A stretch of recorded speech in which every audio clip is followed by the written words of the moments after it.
Hey folks, Jonathan here. My driveway. My neighbor's driveway. What was my neighbor's driveway? Okay, here is the deal. This post right here I put in. Well, here's the stop. Corner of the land. The land goes back at an angle that way. So you can see my wrecker and all, and this fine place, which I'm getting ready to run cable from this tree over to that post I put in. Got to try to keep people out. I started to do this video and I had a couple crackheads show up, so there's plenty of them around. And I'll tell you what the situation is on this and why I bought it and the entire deal on it. Okay, years back, a guy lived in this house, bought this land right around the time I did. Probably, going on 30 years ago. And he was in the military, special forces, and he eventually got married. Then another car stopping down here. That's the crappy thing is you got a damn place like this, and now I got to deal with all the riffraff that comes along afterwards. There's a car that stopped right down at the corner of the land down there, and for one of a couple different reasons, and I'll explain them to you. We'll see how long they sit down there. So anyway, here's the deal. This is what happened. Guy gets divorced and then moves to a house in town and starts renting this out. And the first couple people wasn't too bad, but it got really bad really quick. So I'll run through, and I'll try to do this pretty quick, but I'll run through what we had here. One time we had dog thieves here. The dog thieves stole the other neighbor's dog, a little white Chihuahua. I got it back for them one time. They were looking for it, and I was sitting in my shop and had it. And luckily they didn't come in the shop or anything, but they was walking around trying to find it, yelling for it. So I gave it back to the rightful owner. And then the next time I looked out my window one time, and there was a white dog, well, a dog that was brown, Chihuahua, but it didn't look right. So we finally figured out that they had stole the dog and dyed it. And I went and told the girl, and she come over here, and I thought she was going to kill somebody yelling, and I run over and tried to calm things down a little bit. But it turns out they had stole the dog, and then they fixed some paperwork too. And so that was one crew we had here. Then we had, let me see, we had a couple guys that lived in it that actually done tattoos in Sanford, North Carolina, which is probably, I guess, it was about a 20-mile ride, I guess, and they was riding mopeds. That's all they had. So they were pretty hardcore criminal style couple guys. So they ended up moving out, but I think my understanding is both of them's passed away now. And that was some pretty rough stuff. And then we had some drug dealers, and we had some people that used drugs, and we had a guy that was a drug dealer. His name was Jonathan, unfortunately, and I had people come to my house asking if I was Jonathan, if somebody happened to not be here, because he spent a lot of time in jail. So, the car's backing out. So anyway, I told them, yes, I'm Jonathan, and then I had one young girl ask if I had any subs for sale. Now, I don't know what the heck subs are besides a Subway sandwich or subwoofer speakers. So I couldn't really understand what she was meaning, and she called her friend, or her friend got on the phone, another girl, and she got pretty mad at me, cussed me a little bit because I wouldn't sell her friend no subs. And then I finally figured out what the deal was. It was wrong Jonathan, but also subs are Suboxone, I guess, something they use when they're getting off of meth or something like that. So anyway, well, the point was is I had nothing to do with any of that stuff. And I kept having to deal with this stuff. And I'm pretty, live and let live person. In other words, as long as it don't bother me and affect me, I can deal with a whole lot. And, as long as there's no kids involved and no kids getting hurt or anything like that, I'm going to be fine. No women beating. I'm not into none of that stuff. But as long as, they're self-destructing, they can self-destruct all they want. But, so, we're not far away. We've had the cops here time after time. We've had had them search my cars because somebody ran from this house, you know, and they're trying to find out who it was, or, you know, or if they had a warrant or something. But then we've had, let me see, a guy that lived here, we had him passed out in the driveway one time, the cops here getting him.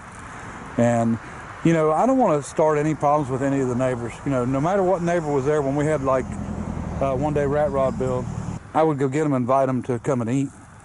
And, you know, just try to be neighborly. I was always getting along with my neighbors and helping them out. You know, if they needed a jump start, I'd come jump start them, whatever they needed. So what it come down to is the last tenant that come in this house just happened to be in the oldest profession known to man, I guess. And I'm not going to say it, but I mean, I guess you'll figure that one out. But so, you know, I'm going to be honest with you. It was actually a breath of fresh air in comparison to what was going on, because it seemed like the people that showed up here would come here and they'd want to be gone really quick. So it didn't cause any trouble. And, you know, there's an imaginary property line here, or, well, I guess it's a real property line. And as long as everything stayed on this property, we're good. But then I started finding little things happen, like boxes on my toolbox, on my wreckers getting opened and not getting shut. That means, and I don't mean one, I mean the whole row of 4 down the side and the driver's door of my truck open. And they didn't want to shut them. They opened them. They didn't want to make any noise, so they didn't shut them. So the deal was, you know, it started sort of trickling over to my land. So I tried to buy this place. And I had mentioned to everyone that I bought 3 acres because the owner, even though this was 5, would only sell me 3 acres. And the rear part, well, I said, you know, some's better than none, you know. So I went ahead and bought it. I had to pay a surveyor and to get the land separated, and a lawyer, of course, and all that good stuff. So I had that 3 acres added to my land. And I didn't want to do it separate because they would want to come out and do perk tests, and I had no intentions on building anything on it, so I didn't really need to get anything like that done. So I just added it to my land. So my land went from 5 acres to 8 acres. This land went from 5 to 2. 2 months goes by after I buy it, and I get a phone call from the owner, and he's wanting to sell me the rest of the land with the house. So it still had the tenant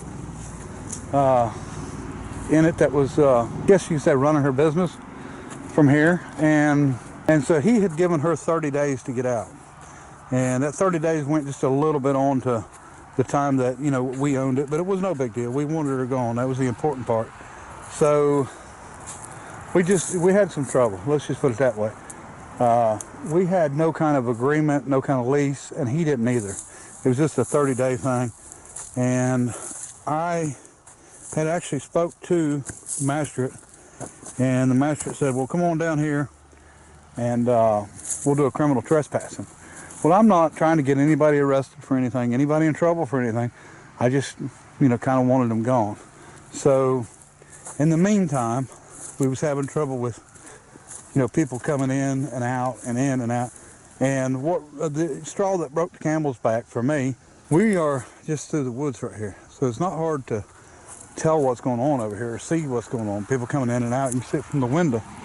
And the problem is the people that was coming here, they was walking in the door for 30 seconds and walking back out. So that was telling me that we had another drug dealer going on.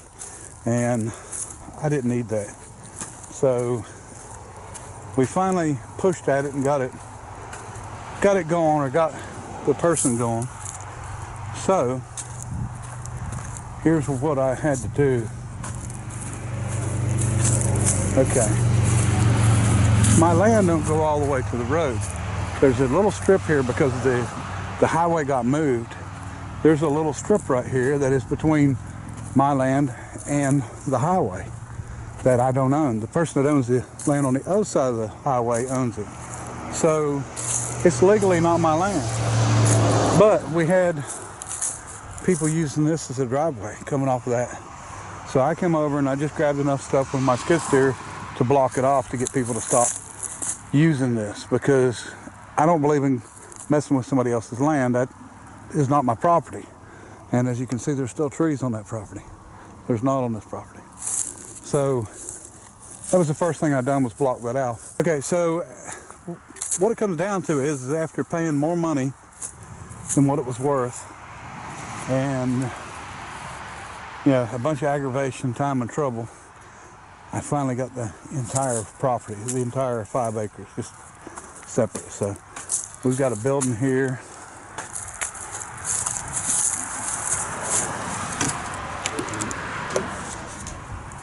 This is nice. Let's hope the house don't look nothing like that.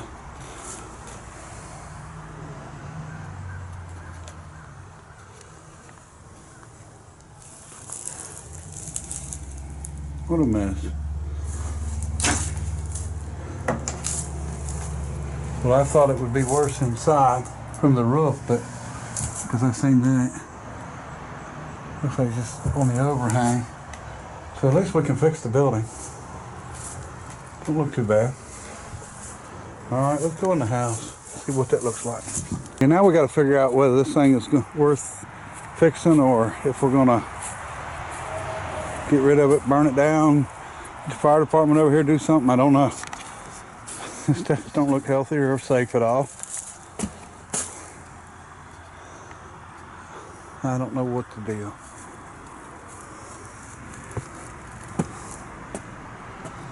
I don't even know if there's power still on. I don't know if she's had, because the power was in that woman's name, so. Well, there's a fine door there. Let's see. Yeah, power's still on. Yeah. Nasty. Trust me, it don't smell any better than it looks. Mattress. Tools of the trade.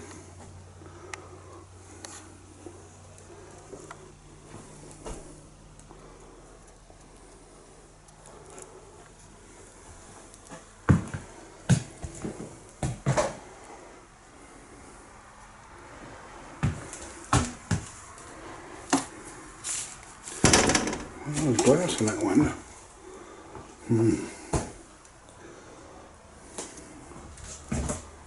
We got a light.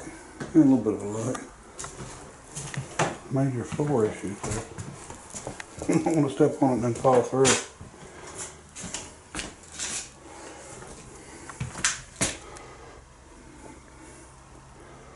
It's rough. Rough. I don't see any bugs crawling around.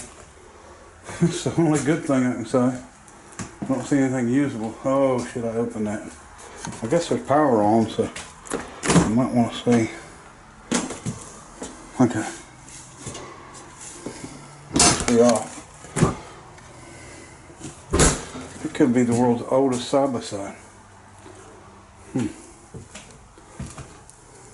Can't believe there's not no smelly meat in there.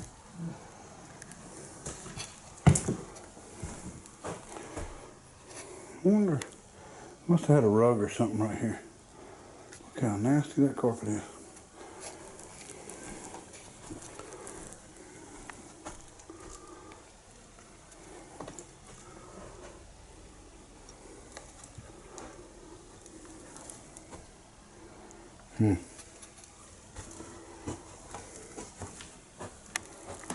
There's a pink bedroom.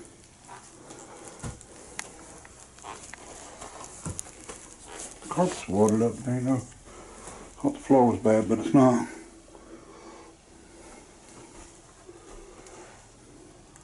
See if we got a light in here. Yeah, we got a light in here.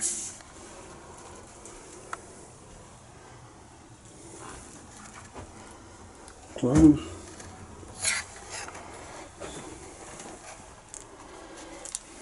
Looks like every window I've seen in here so far is leaking. You know, they don't put any overhangs on these darn trailers, and then they leak like that.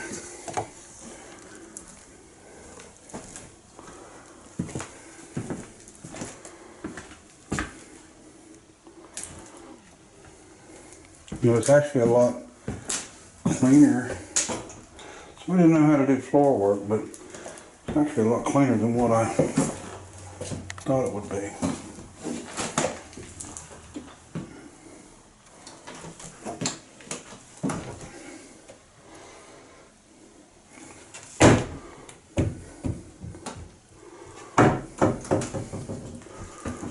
don't see any dead bodies.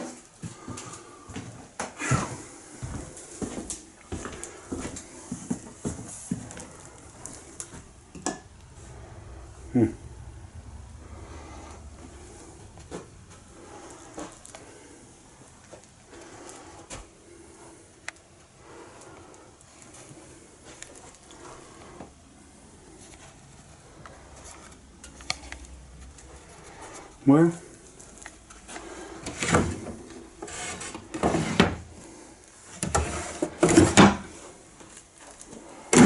I guess as good as could be expected. So, we'll figure out what we're going to do.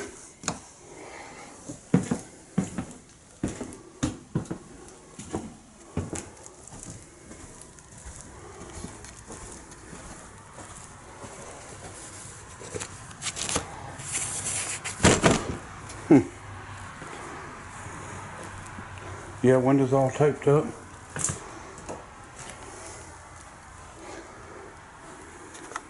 You know, that's one thing about it. Jordan's house was a whole lot worse, but there's a difference between a house and a mobile home.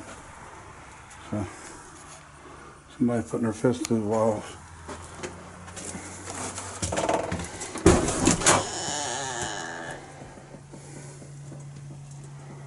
Well, anyway. We just have to decide what we're going to do.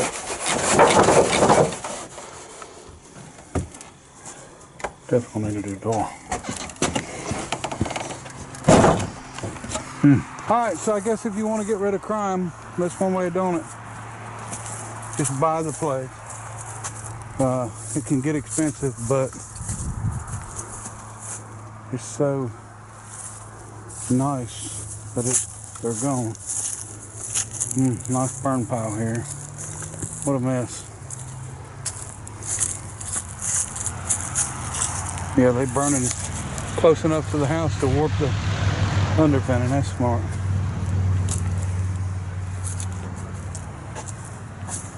So we'll decide what we're going to do. But I don't have any more criminals living here. That I know for sure. Alright folks, we'll decide what we're going to do on this thing. I don't guess we got to be in any rush now. It's bought and paid for. Alright, appreciate everybody watching. Till next time. Bye.